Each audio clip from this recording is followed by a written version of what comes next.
guns. In Saudi Arabia, regime forces opened fire on protesters, killing one and injuring many others.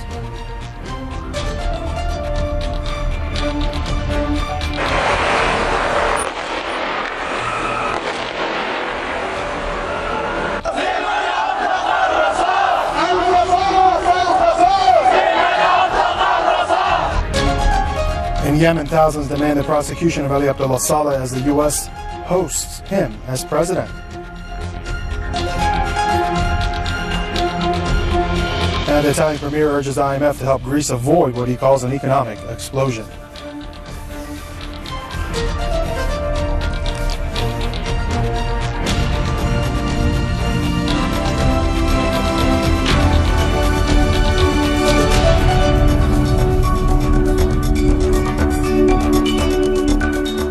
Good morning, everybody. Thank you for joining us. 3:30 here and 2:30, that is, here in the capital of Tehran. This is Press TV's World News.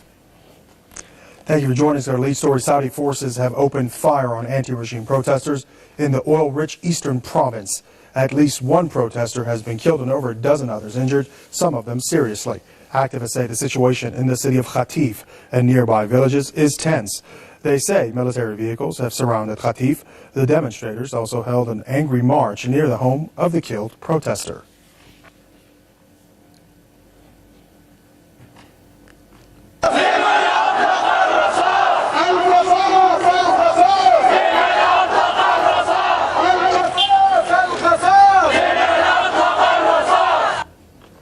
Protesters have been taken to the streets since last year, calling for freedom. Government forces have killed several protesters since November. Rights groups have slammed Riyadh for its persecution of demonstrators and called for an investigation into the killings.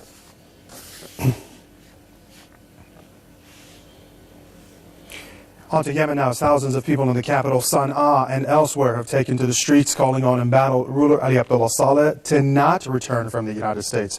The protesters also called on the international community to help prosecute him. Yemenis have been demanding that Saleh and his aides face trial for responsibility in the killing of nearly 2,000 people since their revolution began last year. Saleh is in the U.S. on what's called a medical visit. He left Yemen as soon as the parliament passed a law that gave him immunity from prosecution.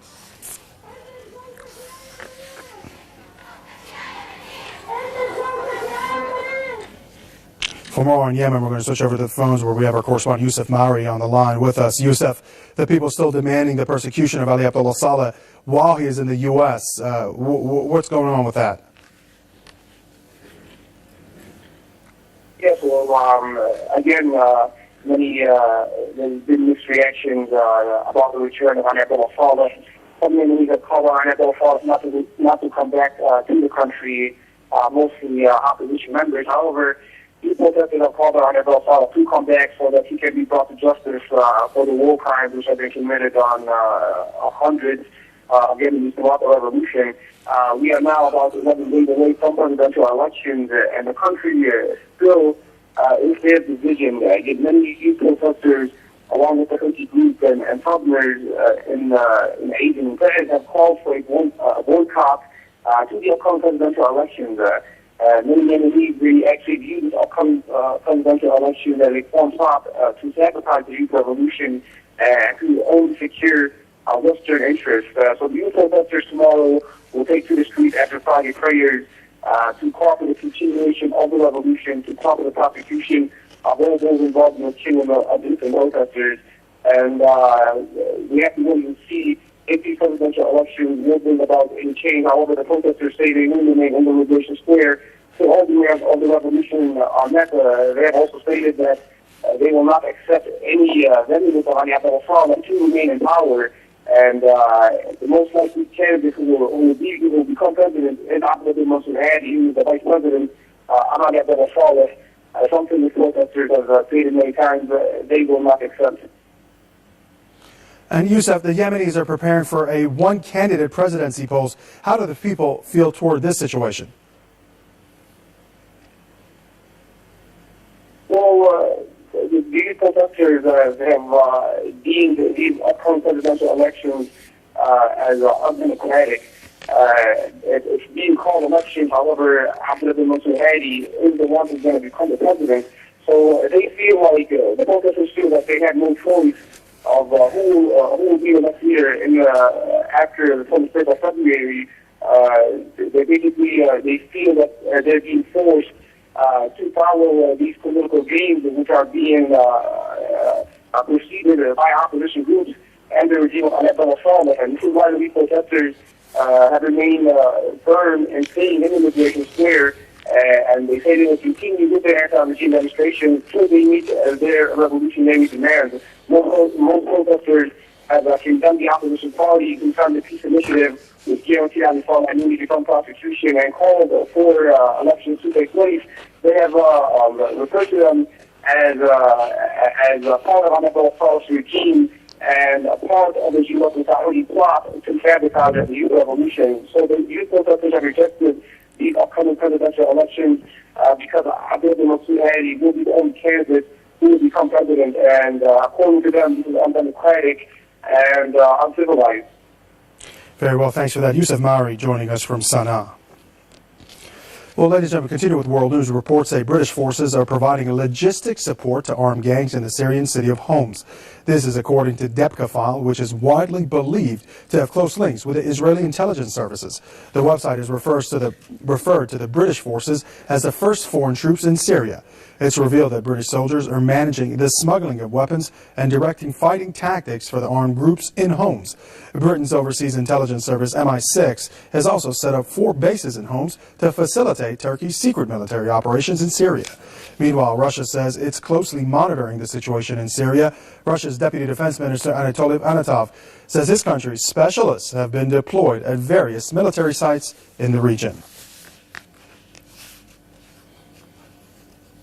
Italy's Prime Minister has urged the International Monetary Fund, or the IMF, to help Greece avoid a, quote, big economic explosion.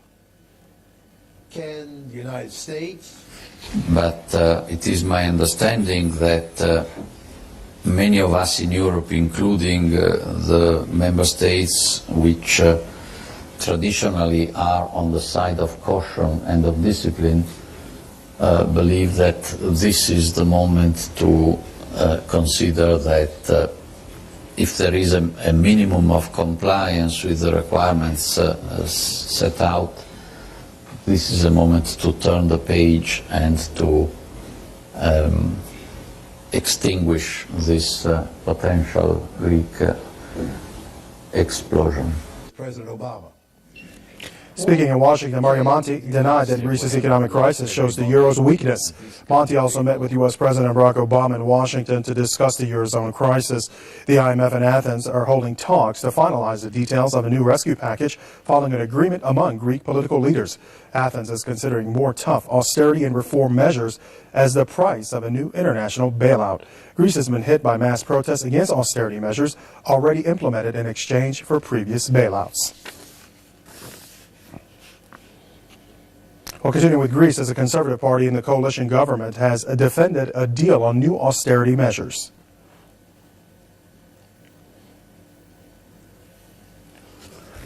Today's deal opened the way for a considerable Greek debt haircut. This will be the big gain, which once again gives us hope. We may have averted the worst from what they have asked us to do. We stick to what Greece really needs now, which are measures for recovery. Because I'm asking every well-disposed European, when you're in a 5th year of recession, when your country is faltering and its social cohesion is at risk, can the only antidote for the crisis be even higher unemployment?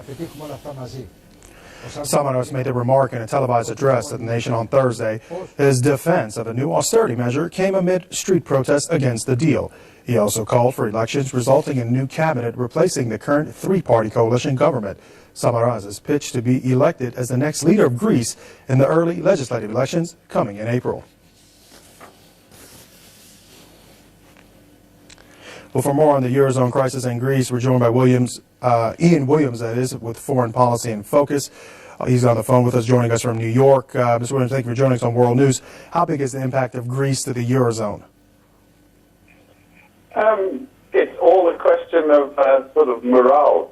Obviously, the Greek economy is inconsequential in comparison with the rest of the Eurozone.